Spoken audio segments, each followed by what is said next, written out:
Namaskar. The 11th point of the 16 points is called Adarsha. Adarsha, one of the meanings of this word is a mirror. A mirror is a thing that we look on to understand ourselves. When we look in the mirror, we make ourselves more beautiful, we remove some defects. And the actual meaning in yogic context is ideology. So ideology is just like a mirror. You look at the ideology, you compare yourself with ideology, and you make yourself better. This word ideology, it has been misused in the 20th century. There were several cruel, inhuman ideologies. So today when we hear the word ideology, we get that kind of creepy feeling that it is something totalitarian, inhuman, and not desirable. Even in several constitutions in the countries, it is fixed that no ideology should prevail in the country. But if we really try to look into the meaning of the word and try to understand its true essence, then I think we will change our attitude towards the ideology, what is actually ideology. My guru, he has said that he asked the disciples, he said, what is the greatest fortune and what is the greatest luck, greatest happiness in life? And then different people tried to give different answers. Finally he answered himself. He said, greatest fortune and greatest happiness is to have an ideology, to have the true ideology. So what is ideology? If it is so wonderful, what is the ideology? For me, the acceptance of ideology has made my life wonderful. It has created, the moment I have accepted it, it has created a magical flow in my life. It has created the flow of happiness. So that is why I love ideology. The ideology comes from the word idea.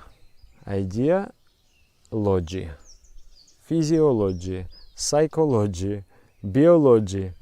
So logy means a study of or science of idea, the science of idea. And what is idea? Actually, there is one definition of God, of consciousness. It says, Jnanam Anantam Brahma. The infinite knowledge is God. The God is infinite knowledge. And that is just one aspect of Him. He is also infinite love and infinite bliss. But if you look at Him from this side, you'll find that He is infinite knowledge. And what is idea? Idea is the opening to that infinite knowledge. When the doors and windows of the mind open in a particular state of the mind, and you get a glimpse, you grasp a tiny bit of that integral, all-knowing, all-encompassing entity, that is called idea. You say, Eureka! I have understood, I have realized. That moment of the realization is called idea.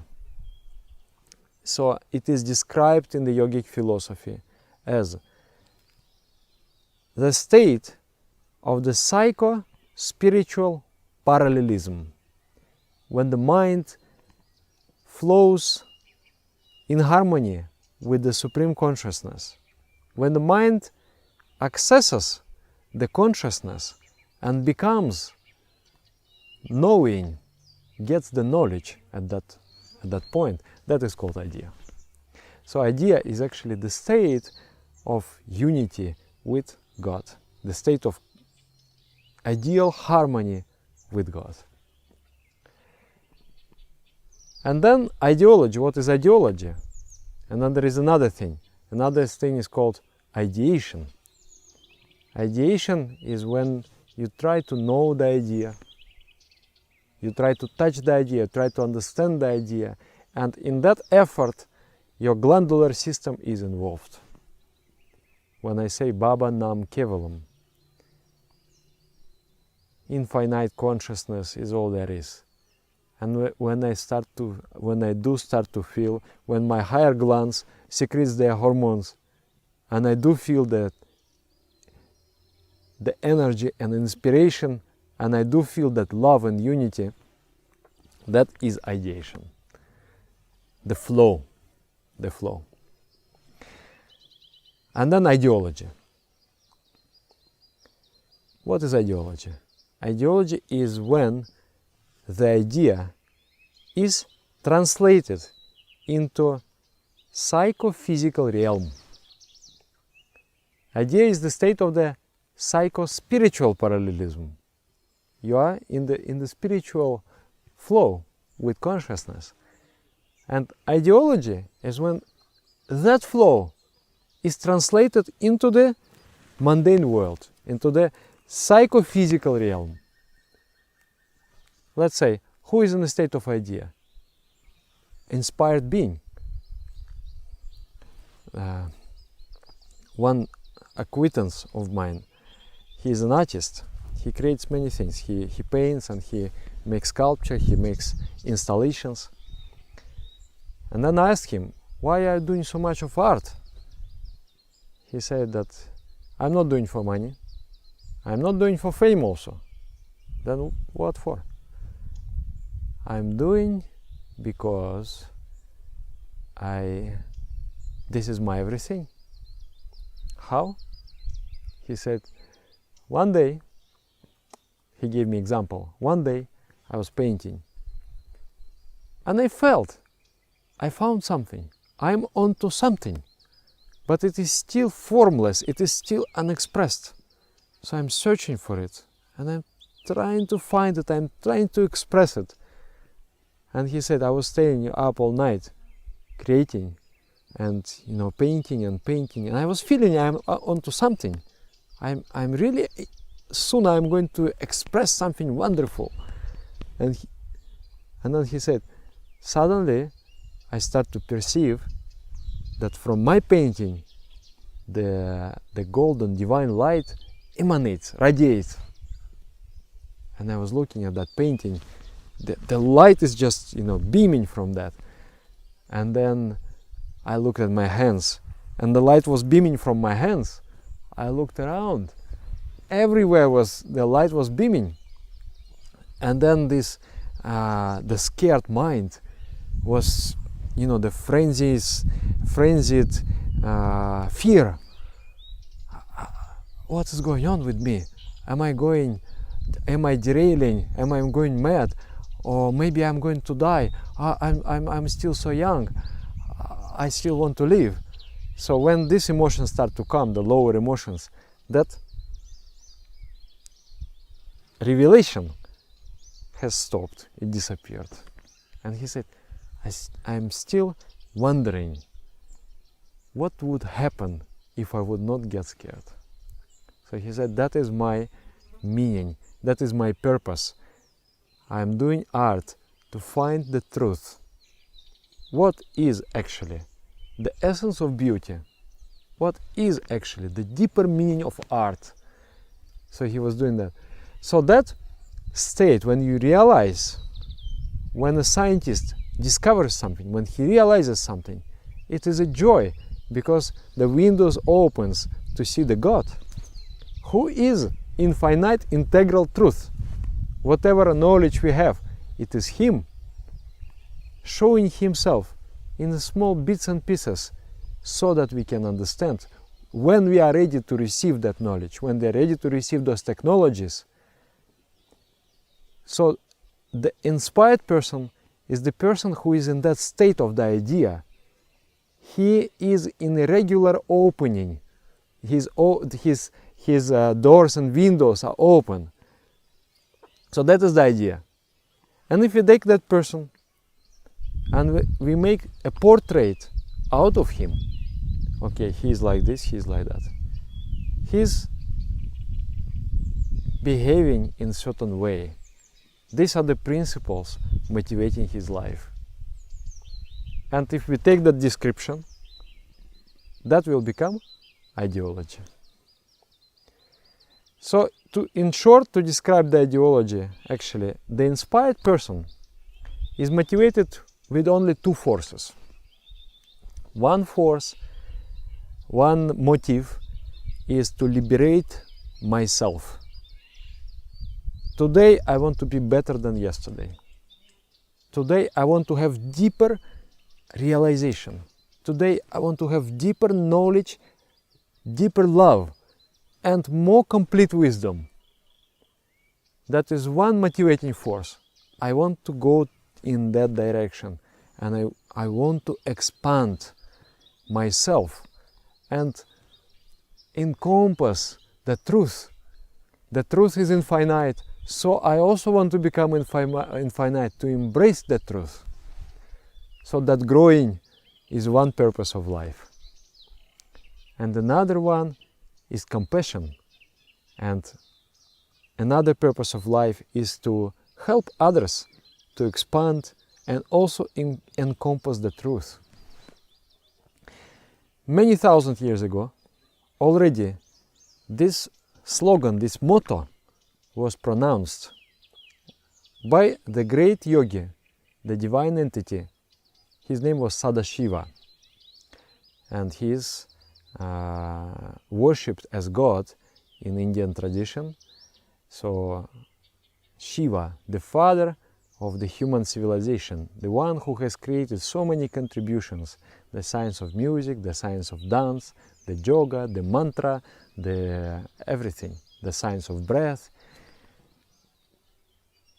So he pronounced, the purpose of life is Atma Mokshartam Jagat Hitaya. We live for liberation of ourselves, and we live to serve the entire creation, the entire universe. And then my guru also, he has taken that as a mission of his life to spread that ideology among the masses. Because why it is so important? Why should people accept the ideology? That is the juice of life. Once the ideology is accepted, the meaning of life becomes manifested. I compare my life before and after accepting the ideology. You know, nowadays, actually yoga becomes a household word. Everyone knows yoga. It's not anymore esoteric, it's not anymore hidden, it's not anymore for mystics and, you know, the ascetics. It is for housewives and for office workers and for engineers, everybody. And then next step, the meditation has become trend. Now the people everywhere in the companies, in the top managers and the police officers, everybody do. Everybody does. So that also becomes a household word. But it is still ideology-less. People do because they want to calm their nerves and want to have a little bit better view, the perspective with a calm mind, to have better intuition. But it still doesn't have that spice, that deep taste of meaning, of purpose. I am living for the liberation of my soul. I am going to be liberated, and I am feeling that. With my every step, I am actually becoming vaster, nobler, and then I am also helping others to do the same. I am moving ahead, taking ahead the entire universe. So when this idea dawns in the mind that I live for the welfare of all beings in the universe, and I live to liberate myself, at that it is a magical thing. At that moment, when you accept this ideology, the flow, you are filled with the flow. You become in the state of idea. You enter into the state of flow. Your mind starts to run parallel to the cosmic mind. And the doors and windows of the mind open to see the truth. The world is so vast and it has so many secrets to discover, to unveil. But the ignorant mind does not allow to enter anything in. But when the mind goes into that flow, then it becomes perceptive. And it is wonderful. The life is wonderful. That's the comparison with the kids. You know, the kids, when they live, their mind is so gentle and is so tender and is so receptive. And the nervous system is constantly growing. So 1 month passed and the nervous system has developed. And due to that development in the nervous system, you suddenly see the different world around. And it is wonderful and it is scary also. So sometimes child cries and nobody understands why the child cries, but the entire world has changed. That's why the child is crying. And this is also what is happening with the practitioner of meditation, the person who is constantly striving to develop the brain, to expand the mind, and then suddenly the world is changing. And this is what is happening every day. Bits and pieces of realization, the bits and pieces of understanding is just occurring to you, and you're like, wow. And that is when you are in the flow. You are living for your liberation, and you are living to serve others, to help others, that everybody in this world will be happy, not only humans, but also animals and the plants and the insects and the bacteria. Everybody will have space, and we will achieve the proper ecological balance on this earth.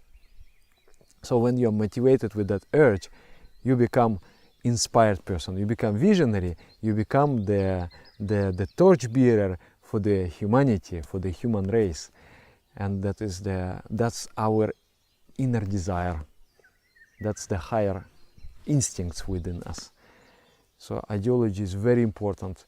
And 11th point is uncompromising strictness and faith regarding the sanctity of ideology. I have accepted the ideology, and that is the core of my existence. And there are so many temptations, there are so many distractions. I am holding myself true to my ideology. I walk there in wealth or in poverty, in health or in sickness, in whatever, in happiness or adversities. I am there true to my ideology, and I am moving with the inner joy and happiness ahead. That, in my opinion, is the greatest happiness that human can really experience. Thank you very much. Namaskar.